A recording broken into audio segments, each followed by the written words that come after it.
네, 안녕하십니까. 홍선아입니다. 이번 시간에는 상반기 치과건강보험 동향 및 이슈 정리라는 주제를 가지고 여러분들께 인사드리게 됐습니다.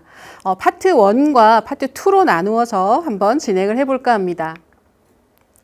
네, 그럼 처음 파트 1인데요. 파트 1에서는 최근 변경된 내용 및 동향에 대해서 한번 말씀을 나눠보려고 합니다. 2021년이 벌써 이제 절반 정도가 흘러갔는데 어떻게 지금 보내고 계십니까? 다들 참 빨리 끝났으면 하는 이 코로나19가 지속되면서 여러모로 많이들 힘들어하고 계시죠. 아무래도 최근에 동향을 말씀드리려면 이 코로나19와 관련된 이야기로 시작할 수밖에 없을 것 같습니다. 우리 조금만 더 같이 힘을 내서 이 어려움을 좀 더 잘 이겨내기를 바라면서 안타까운 신문 기사가 있네요. 치과 소비가 8.4%나 환자들의 내원이 줄었다라는 것을 볼 수 있습니다.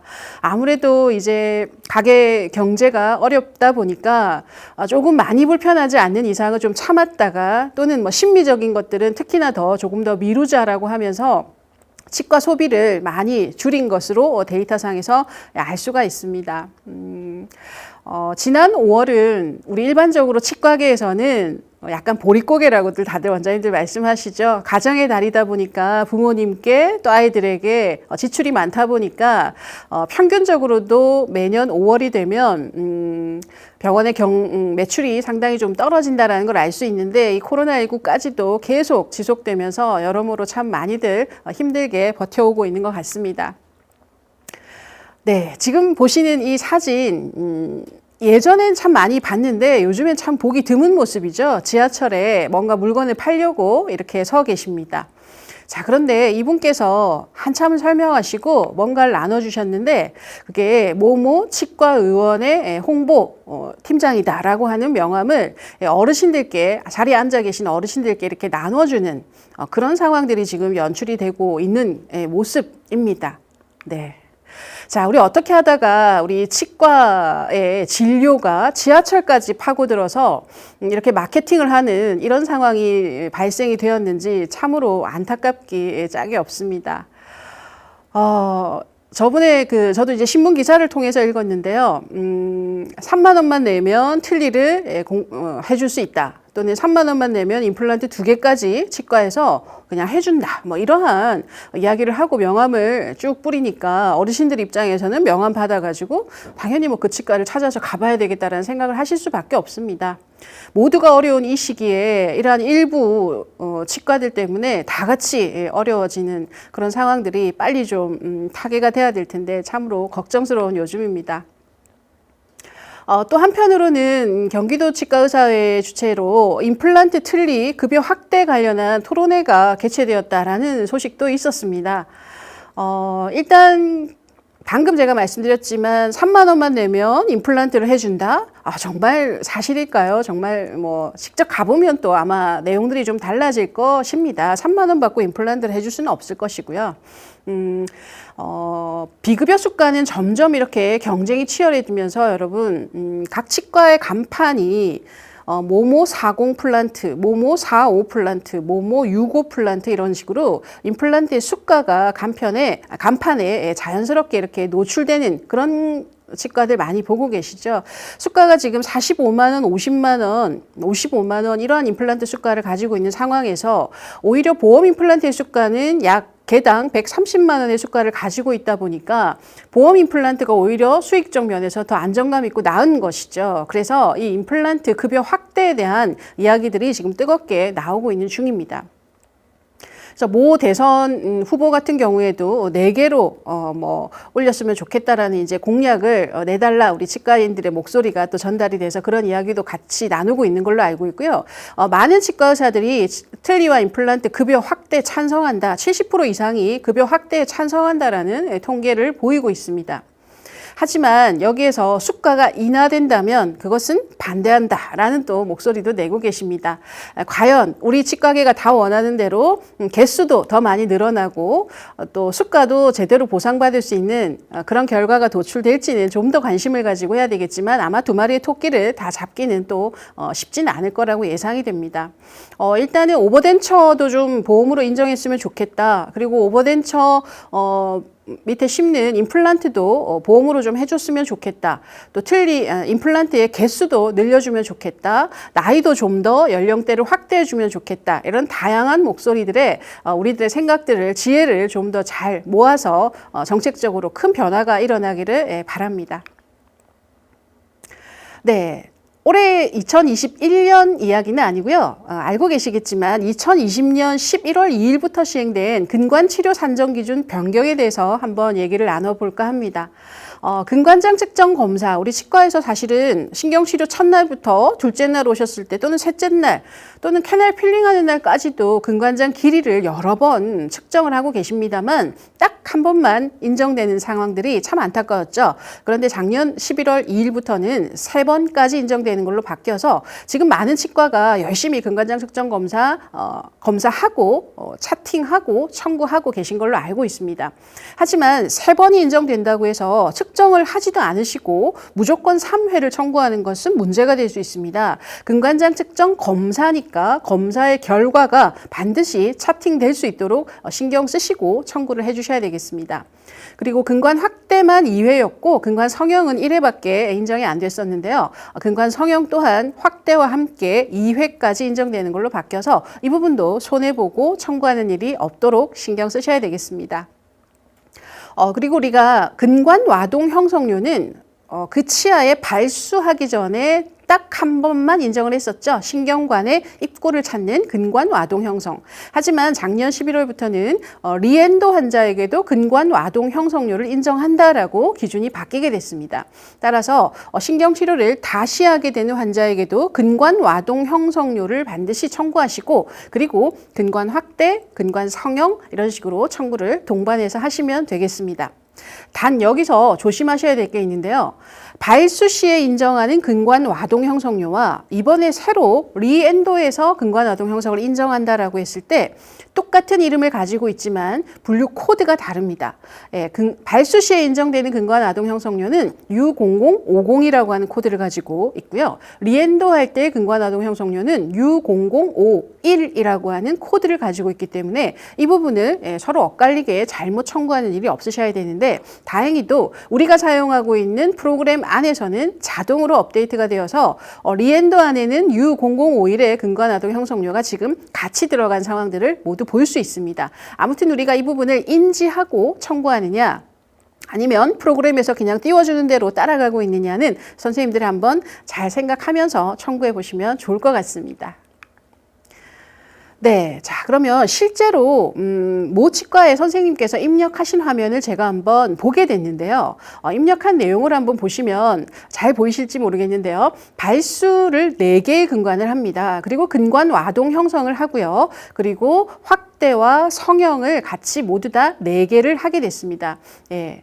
자, 근관장 측정 검사도 4개까지 다 했습니다. 자, 첫날은 청구 아주 잘하셨습니다. 자, 그런데 이분은 신경치료를 2번 만에 끝나는 환자였습니다. 자, 그래서 둘째 날 오셔가지고 가압근관 충전을 4개를 하시게 됩니다. 자, 그리고는 무엇을 했나요? 엑스레이 찍었다고 돼 있고 근관장 측정 검사도 4개라고 하고는 청구가 더 이상 근관치료 영역은 없습니다. 자, 그러면 이렇게 2번 만에 진료가 끝났을 때 아까 조금 전에 제가 작년 11월부터 인정 기준이 늘어났다라고 했는데 챙기지 못한 항목이 더 남아있다는 거 느껴지시나요? 자, 그러면 어떤 항목을 손해를 보셨나요? 둘째 날. 근관 확대를 2회까지 인정한다라고 했는데 그 확대가 보이질 않습니다. 그리고 확대와 더불어서 근관 성형도 2회까지 인정한다고 했는데 역시 보이질 않습니다. 하지만 근관장 측정 검사는 넣으셨네요. 자, 따라서 확대 4개, 성형 4개가 빠졌고요. 근관 세척은 어차피 가압근관 충전이 있는 날은 인정이 되지 않기 때문에 청구를 안 하신 게 맞죠. 아무튼 꽤 큰 몇만 원의 돈이 지금 누락된 것을 알 수가 있습니다. 상당히 안타까운 상황이죠. 그래서 제가 신경치료를 만약에 한 번 만에 마무리했다 또는 2번 만에 또는 3번 만에 마무리했다라고 했을 때 우리가 놓치지 말아야 될 항목들에 대해서 한번 정리를 해봤습니다. 네, 한 번 만에 마무리가 되는 건 당연히 당일 발수 근충이라고 하는 수가로 끝이 나는 거고요. 2회로 마무리가 될 때는 조금 전에 보여드렸던 대로 확대 2번, 성형 2번, 근관장 측정도 3번까지 되지만 환자가 2회 만에 치료가 종결됐기 때문에 근관장 측정 검사 2회로 마무리가 됩니다. 자, 3회로 마무리될 때는 보시죠. 확대 2번, 그리고 둘째 날까지 성형 2번, 그리고 근관장 측정 2번, 마지막 3번째 날 오셨을 때 한 번 남은 근관장 측정 검사를 진짜 하신 게 맞다면 차팅하시고 청구하신 다음 가압근관 충전과 같이 청구하시면 되겠습니다. 이렇게 청구하시는 것이 근관 치료 영역의 횟수가 늘어났는데 손해보지 않고 청구하는 방법이다라고 정리를 해드릴 수가 있겠습니다. 자, 그리고 많이 아시겠지만 올해 집중심사 항목 또한 CT죠. 지금 벌써 한 6년, 7년째 매년 CT를 치과는 집중심사 항목으로 심사평가원에서 발표를 하고 있습니다. 그만큼 CT의 청구가 많이 증가하고 있기 때문에 이런 부분에 대해서 나름의 관리를 하고 있다라고 이해를 하시면 되는데요. 우리가 일반적으로 지금 CT가 보유하고 있지 않은 치과도 있습니다. 만약에 우리 치과 CT 있습니다라고 하면 언제 보험으로 인정이 되죠? 대부분은 비보험 임플란트 때문에 구매를 하시고 촬영을 하고 계시겠지만 보험 영역으로도 인정받는 기준이 있죠. 네, 아마 1순위로 가장 손꼽히는 것은 하악의 제3대구치 매복치를 발치하려고 하는데 하치조신경관과 어떻게 되어 있어야 되죠? 네, 겹쳐 있어야 되죠. 치근단과 신경관이 겹쳐 보여서 아우 발치할 때 상당히 이거 위험하겠는데 신경 건들면 안 될 것 같은데 라고 불확실할 때 CT를 추가로 찍었습니다 라고 하면 지금 현재 CT가 인정이 되고 있죠. 또 그 외에도 뭐 여러 가지 CT의 인정 기준들이 있습니다. 상악동염과 관련이 있을 때 또는 신경치료를 완료했으나 환자가 지속적으로 통증을 호소하고 있을 때 우리가 볼 때는 신경치료가 잘 끝났는데 환자분은 지속적으로 아프다고 할 때 혹시나 우리가 찾지 못한 다양한 부분관들이 있는지 또는 원인이 무엇인지를 찾고자 할 때 CT를 또 청구를 하고 있는 걸로 압니다. 아무튼 우리 치과가 CT를 너무 일률적으로 남발하면서 촬영하고 있지는 않은지 타 치과 대비 CT가 너무 많다고 어떤 경고를 받았는지를 한번 잘 살펴보시고 정말로 적절한 상황에서 필요하기 때문에 촬영했고 그것이 CT의 인정 기준에 들어있는 것이라면 굳이 위축돼서 일부러 청구를 하지 않는 소극적 청구는 하셔서는 안 되고요. 당당하게 청구하시고 만에 하나 심사 조정이 됐을 때 우리 모두 다 같이 재심사 조정 청구를 하는 노력들을 다 같이 보인다면 심사평가원에서도 CT의 인정 기준을 조금 더 열어놓고 확대해서 인정해 주지 않을까 이런 생각을 해봅니다. 네, 그리고 올해 1월 1일부터 8차 상병 개정이 있었죠.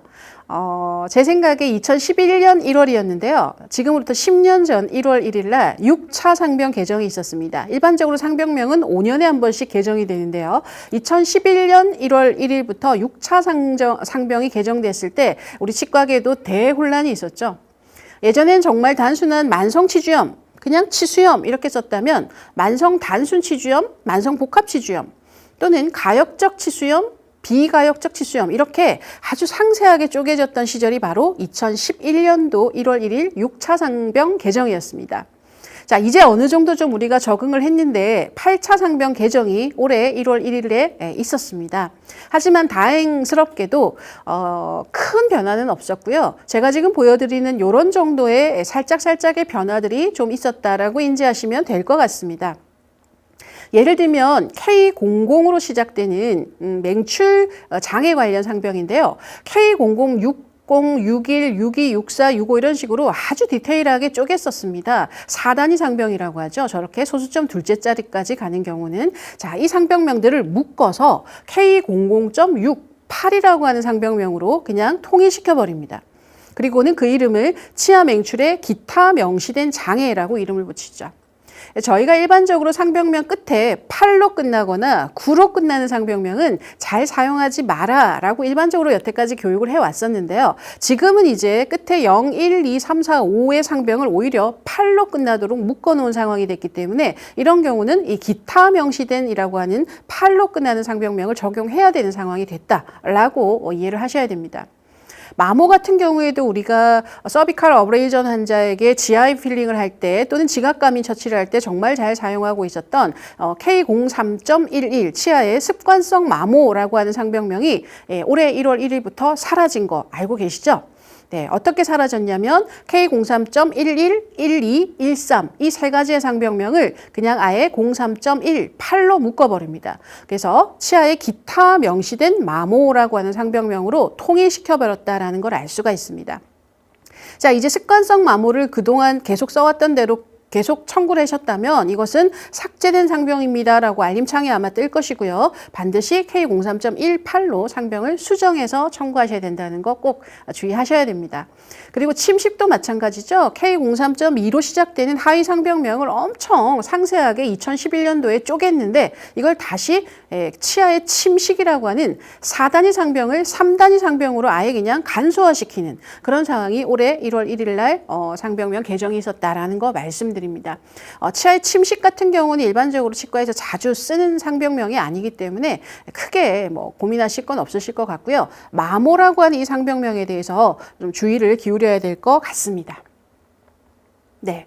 그리고 또 우리 의료급여 대상자들 틀니나 임플란트를 하실 때 보험 틀니, 보험 임플란트 하실 때 우리가 어떻게 하죠? 건강보험 환자는 병원에서 바로 공단에 접속해서 등록을 해버리지만 의료급여 대상자는 반드시 신청서를 가지고 시군 구청으로 가셔서 본인이 직접 접수하도록 지금까지 그렇게 우리가 운영을 해왔었습니다.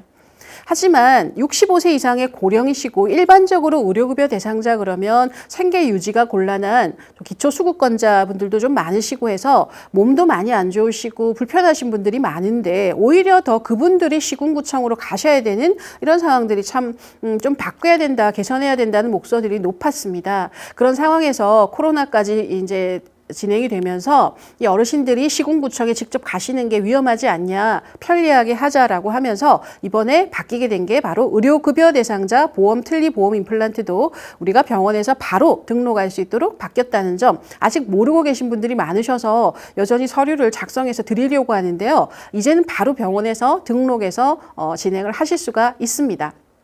하지만 건강보험 대상자와는 다르게 아직 조금 불편하게 되어 있습니다.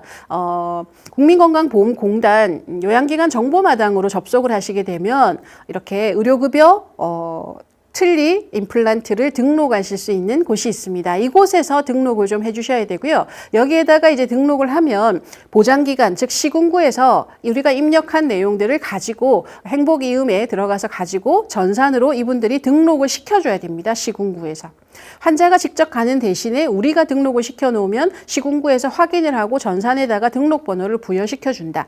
자, 그러면 우린 다시 공단 홈페이지를 통해서 들어가 보면 이분이 등록이 되어 있구나, 등록번호가 나왔구나를 인지하고 그리고 바로 시술이 들어가면 된다라는 것이죠.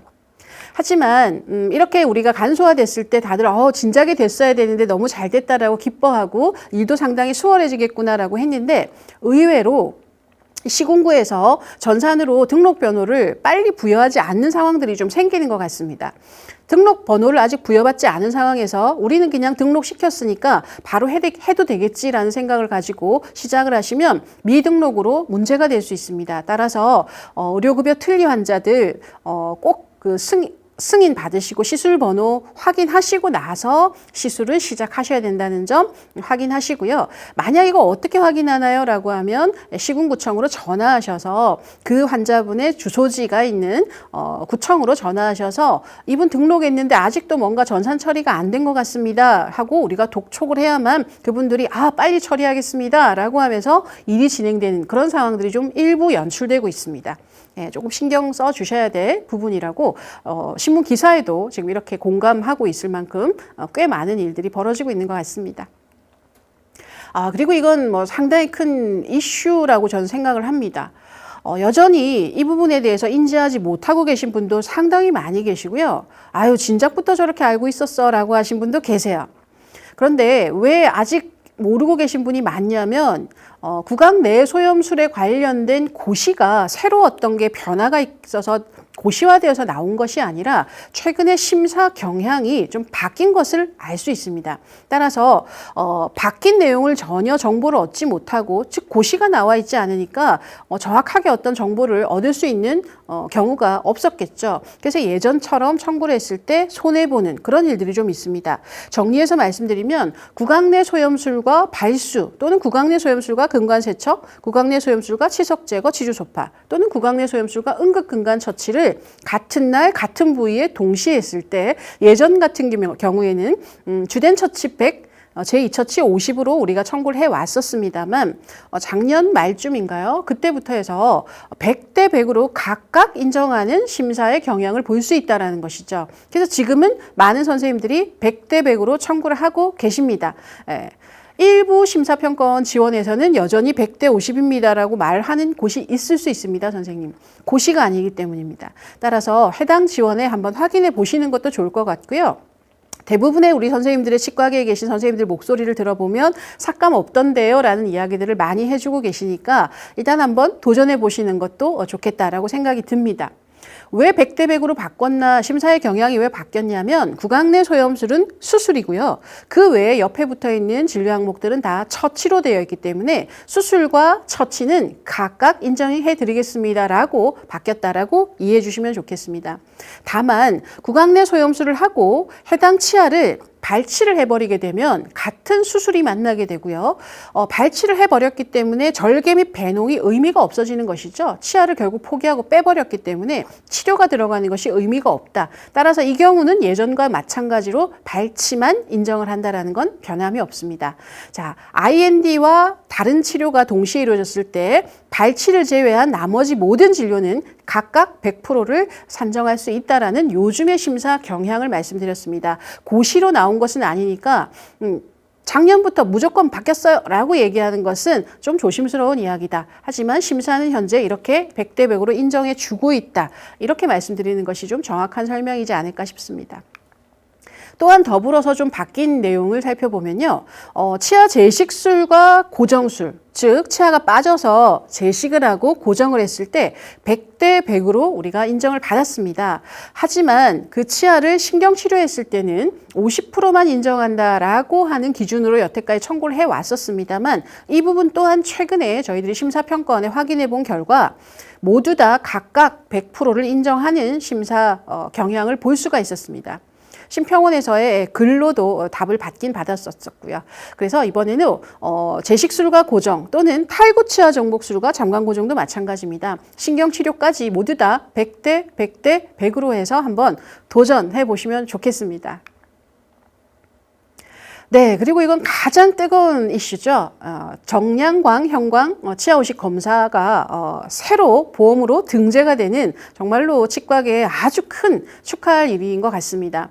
여태까지는 치아 검사가 이제 방사선 검사 정도밖에 없었는데요. 치아 우식을 확인할 수 있는 검사가 하나가 더 늘어나게 됐다라는 것이죠. 아마 내용들 조금 들어보셨을 텐데요. 제가 정리를 좀 해드리면 일단은 아이오바이오라고 하는 회사에서 판매하고 있는 큐레이펜 C라고 하는 제품이 있습니다. 저 제품을 이용해서 구강의 치아 우식 검사를 했을 때 분석할 수 있는 소프트웨어가 같이 필요하고요. 저 두 가지를 같이 해서 검사를 했다면 우리가 정량광, 형광기 검사, 치아 기능 검사를 청구를 할 수가 있게 되는 것이죠. 저 큐레이펜시라고 하는 것은 치아에 형광빛을 비춰서 생성되는 것을 색으로 보여서 그것을 수치로 분석해가지고 이 치아의 치아 우식증을 진단하는 아주 안전한 그런 장비가 된다라고 지금 홍보를 하고 있습니다. 그래서 치아 우식 초기 단계 또는 플라그까지도 진단을 해서 예방적으로 어쨌든 사용해서 치아 우식을 또 예방할 수 있는 그런 것도 가능하다라고 되어 있습니다. 그래서 지금 많은 치과에서 큐레이펜시를 대부분 다 갖고 있지는 않으십니다. 많이 지금 판매가 되어 있긴 하지만 여전히 갖고 있지 않은 치과들도 많고요. 아이오바이오의 다른 상품을 가지고 있는데 그건 안 되나요? 네, 지금 현재는 큐레이펜 C만 가능한 상황입니다. 하지만 추후에 큐레이 캠프로도 될 수 있다라고 제가 글을 봤기 때문에 좀 지켜봤으면 좋겠고요. 어쨌든 현재는 큐레이펜 C와 소프트웨어가 같이 심평원에 등록되어야 청구가 가능하다라고 이해를 하시면 되겠습니다. 자, 세부 인정 사항을 한번 살펴보시면 나이가 참 안타깝게도 만 5세에서 12세 이하로 제한이 됐습니다. 치아 우식증은 성인도 많이 있을 수 있고요. 12세 이상의 중고등학생도 얼마든지 치아 우식 검사가 필요한데 이게 나이로 이렇게 제한이 걸려서 참 안타깝습니다. 우리 광중합형 레진도 만 5세에서 12세 사이듯이 정량광, 형광기 검사도 마찬가지로 낮은 나이인 걸 알 수가 있고요. 유치와 영구치 제한은 없습니다. 광중합형 레진은 영구치만 인정되지만 이 검사는 유치, 영구치 모두 다 인정이 되고 정말 또 아쉬운 게 치당이 아니라 구강 구강당으로 이번에 발표가 났습니다. 구강당이라고 하는 것은 몇 개의 치아를 하든 무조건 하루에 하나만 인정한다라는 기준이죠. 그리고 6개월에 한 번씩 1년에 총 2번까지만 인정한다 이렇게 나왔습니다.